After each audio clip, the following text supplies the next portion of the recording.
Ever wondered what it's like behind the scenes here at Fox 32 Chicago? Our next guest, Serena, is one of our amazing interns, and she's been documenting her experience. Yeah. I didn't know this. She made a fun new video series called A Day in the Life, so let's take a look. Come along with me for a productive day in my life as a news intern at Fox Chicago. So I'll get to the station around 8 a.m. and I'll get right to work finishing up prep for our digital show, ChicagoNOW. We usually wait until the morning of to add our What's Trending segment, so I'll go ahead and complete that, as well as make sure our anchors have all the notes they need for any upcoming interviews. On today's show, we were talking about how the Shed Aquarium is inviting the public to vote on the name of their newest sea otter, so I sent over some pictures to our producer Delaney to include in the segment. Then I'll go ahead and put together Anthony and Caitlin's cue cards for the day, which include timestamps for all of our segments, so we stay on track throughout the show.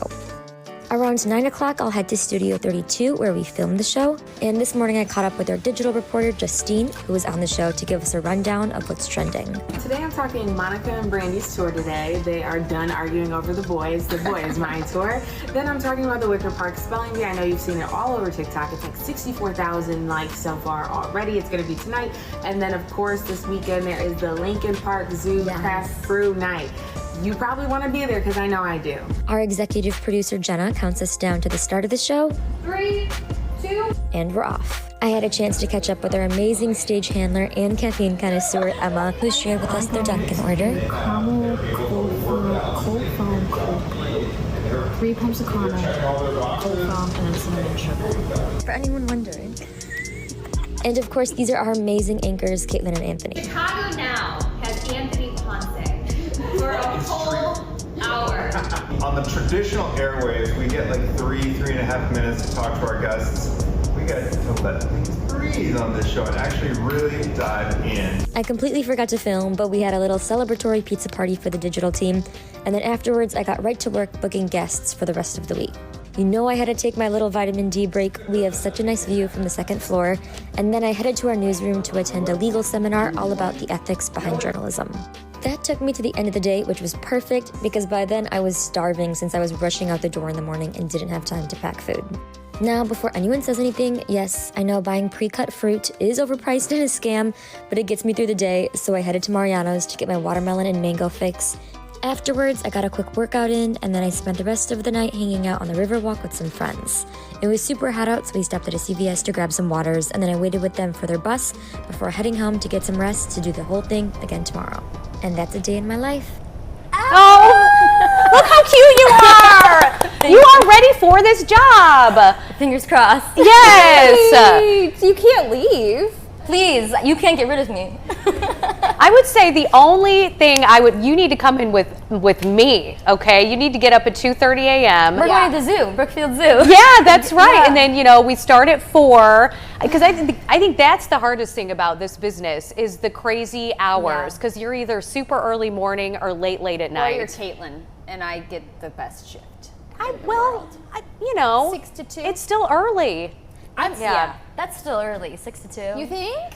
I'm not a morning person, so coming in at 8 a.m., 7 a.m. is still Yeah. Okay. Yeah, maybe you're right. I think I'm used to that morning shift, so not being on it and being 6 to 2 is And it's like, I think too, when you're younger, people think, oh, I'll choose what shift I want. Not the case.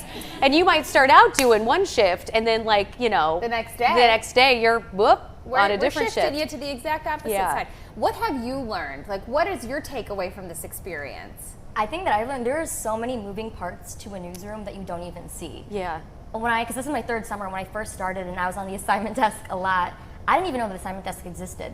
Like, I didn't know that was a job in college. And so there are so many parts behind the scenes that you have no clue that exist. And I think so many people are just, you see news and it's like, I want to be on air. And that's initially what I thought too.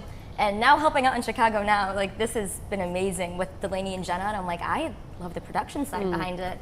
And this is something that interests me too. So, yeah. Do you think that has shifted what you want to do next? So now you don't want to be... I mean, I'm not, I don't not want to be, but I love the production side and being behind the scenes. That's definitely what interests me more, I think. Yeah. I think being a jack of all trades is a good way to go, whether it's broadcast or any other career. Yeah, right. Because that just makes you more marketable. If you know how to do every job, I think that's a good way to go. Yeah, absolutely. And with MMJs now, if you want to be on air, you need to know how to shoot, edit, everything yourself. So Was there anything that surprised you? I know you just said that there's lots that you've seen that you didn't know what it was like before you came here, but what was the most shocking? Like, oh, I didn't think it was going to be like that. I guess you don't realize how chaotic it can get behind the scenes when you're just watching it on TV. Yeah. Especially with breaking news, because I used to be like downstairs in the newsroom a lot more.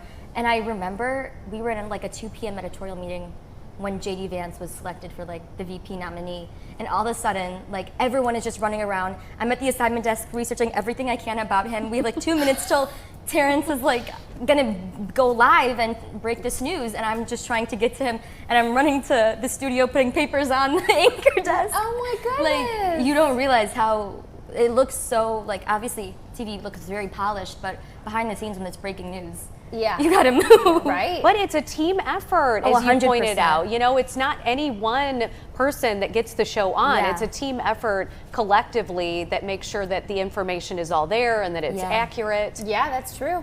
Yeah. Did you guys know you wanted to be on air always? No. Yes. You're fit for it. Thank you. I don't know, like I knew in middle school. Did? Oh yes. I used to love watching the Today Show with Katie Couric, and I watched the local news all the time, and I loved it. I loved telling stories and helping people. That's what I wanted to do. I wanted to be a public servant in some way. You did, like your dad. Yes. Yeah. Yes. But I do you think that I say kids, you're not a child, you are a young woman. But do you think that college students who are in journalism view it as I'm a public servant, or is it more lights, camera, Glitz and action glam. kind of thing? I would say a mix of both. When you said that kind of caught my eye too. I think it's more like, I guess, a public servant, because you have a duty to educate the public and keep them informed with what's going on. But I think that often can get masked behind just seeing the lights, camera, action. Yeah. So it's easy to forget that that's your role, essentially. If there is a college student who watches this, do you have any advice for them? I would say don't put all your eggs in one basket, and like if you want to be on air, that's great, but make sure you learn everything. I remember, because we have orientations before we start our internship, and I'll never forget this, Anita Blanton, she was like, the best way you can do your job, regardless of what it is in the newsroom, is make sure you know how everyone else does their job, and that'll allow you to do your job better. So like, if you're a reporter, you need to know how the producers do their job, how the photogs do their job, and that ultimately makes you better at your job. And that stuck with me when she said that, and I think it's so true. So regardless of what you end up doing, like you said, be a jack of all trades. I think that's important. Yeah. But yeah. You probably know more than I do about a lot of the things. I'm trying. Really, I'm trying. Yeah. You're right, because like sitting at answering phones, deciding what's going to be put on air, shouting out like the breaking news, all of that. It's kind of like you get in your lane sometimes, and that would be eye-opening. I bet I could learn a lot. We should do that. We should do rounds, like with the producers and stuff. Wouldn't that be fun? Have to switch. You guys produce, like and bring like your anchor to work. Oh today. man, we'll sit here and you guys can produce ChicagoNOW. Yeah. Man, so your passion, has it grown since you've been here? I guess you can't really be like, no. No, but honestly, I think it has. I think it has for sure. Yeah. So you're still sure that this is what you want to do, or has it kind of broadened maybe your horizons? Maybe there's something else out there that you would want to do after this. As like the most indecisive person in the world, this has, which is crazy to say, this internship makes me solidify even more. Like, this is what I want to do. Oh my goodness. Oh, that's great. That's amazing. Yeah. But like I said, when I'm now more interested in production, I don't know how you guys are like truly yourselves, like in front of the camera and behind the camera. And I feel like it looks so easy. This is my first time ever sitting up here, guys. Like, how do you just like? You're doing a great job. You're just like, you guys are so natural in front of the camera. I don't know. We've done it forever. We're ancient.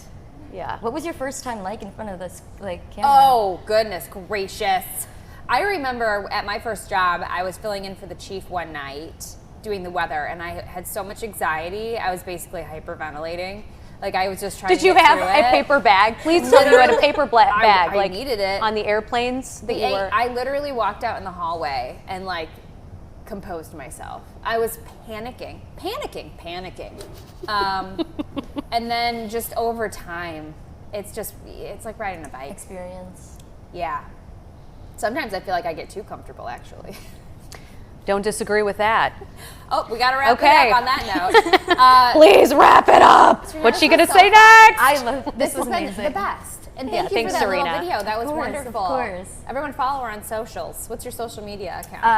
I think Delaney made a little. Oh, right there. There we Serena go. Tucker TV. Oh, Thanks, perfect. Serena. Of course. Okay.